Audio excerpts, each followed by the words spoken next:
அனைவருக்குமே வணக்கம். சற்று முன் கிடைத்திருக்கக்கூடிய ஒரு மிக மிக முக்கியமான ஒரு செய்தி ஒன்று வெளியாகியுள்ளது.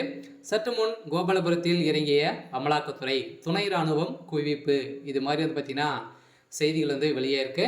ஸோ தமிழகத்தில் சமீப காலத்துலேருந்தே ஒரு மிகப்பெரிய சம்பவம் வந்து நடந்துகிட்டு இருக்கு இல்லையா? ஸோ வந்து பார்த்திங்கன்னா வரலாற்றிலேயே முதல் முறையாக டாஸ்மாக் கூடிய நிறுவனத்தில் இது வரைக்குமே குறைந்தபட்சமே 1000 கோடிக்கு மேலே மெகா ஊழல் நடந்திருக்கு. இது வந்து பார்த்தீங்கன்னா மாதம் மாதம் 300 கோடிக்கு மேலே வந்து பார்த்தீங்கன்னா திமுகவுடைய தலைமையகத்துக்கு அவருடைய அக்கௌண்ட்டுக்கு வந்து போயிருக்கு அப்படிங்கிற மாதிரி தான் இப்போ கிடைத்திருக்கக்கூடிய தகவலின் அடிப்படையில் அதிரடியாக இப்போ அமலாக்கத்துறை கோபாலபுரத்தில் இணைகிற சம்பவம் துணை இராணுவத்தோடு குவிக்கப்பட்டு அமலாக்கத்துறை ரெய்டுகள் வந்து இன்றுலேருந்து பார்த்தீங்கன்னா நடைபெறும் அப்படின்ற மாதிரி தகவல் வெளியாக இன்று வந்து நடைபெற்று இருக்கக்கூடிய நிலையில் தான் முதல்வர் ஸ்டாலினுடைய கதை ஒட்டுமொத்தமாக முடிந்திருக்கு.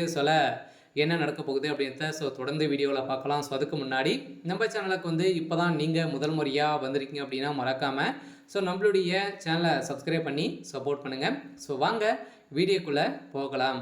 வந்து பார்த்தீங்கன்னா இப்போ டாஸ்மார்க்குடைய நிறுவனத்தில் நடந்த முறைகேடின் அடிப்படையில் அமலாக்கத்துறை சோதனை வந்து பார்த்தீங்கன்னா சரிக்கு வந்து கடந்த 2 வாரங்களாகவே மொழி நாடகத்தை நடத்தி திமுகவுடைய அரசு வந்து பார்த்தீங்கன்னா தப்பித்து வந்திருக்கக்கூடிய நிலையில் என்ற நம் கருத்தை வந்து விமர்சனங்கள் வந்து வெளிச்சம் போட்டு காட்டக்கூடியதாக பாஜகவுடைய மாநில தலைவர் நாராயணன் திருப்பதி தெரிவித்திருந்த நிலையில் இது குறித்து அவரின் செய்தி குறிப்பில் விசாரணை மேலும் தொடரும் என அமலாக்கத்துறை தெரிவித்துள்ள நிலையில் பல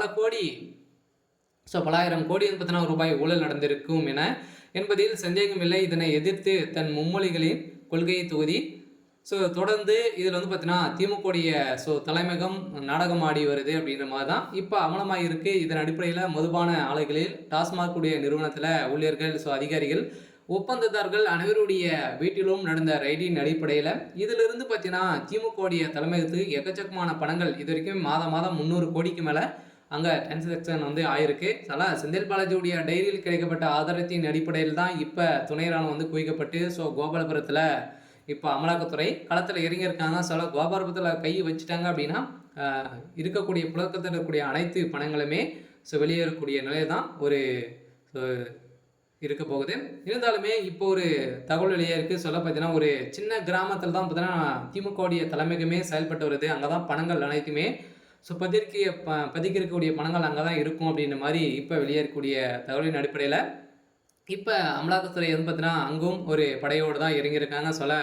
இது வரைக்குமே திமுகவுடைய ஆட்சியை வந்து கலைக்காத விட மாட்டாங்க அப்படின்ற மாதிரி தான் இப்போ அமலாக்கத்துறை பாஜக வைத்து நாடகம் ஆடக்கூடிய நிலை வந்து உருவாயிருக்கு. செந்தில் பாலாஜி அவர்கள் வந்து இப்போ சிறையில் இருக்காரு. அவர் உண்மைகளை சொன்னார் அப்படின்னா திமுகவுடைய ஆட்சி கலைக்கான அனைத்து ஏற்பாடுகளுமே இது வரைக்குமே நடந்திருக்கு.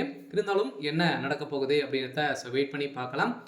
இது மாதிரி செய்திகளை தெரிஞ்சுக்கணும் அப்படின்னா மறக்காமல் நம்மளுடைய சேனலை சப்ஸ்கிரைப் பண்ணி சப்போர்ட் பண்ணுங்கள். தேங்க்யூ.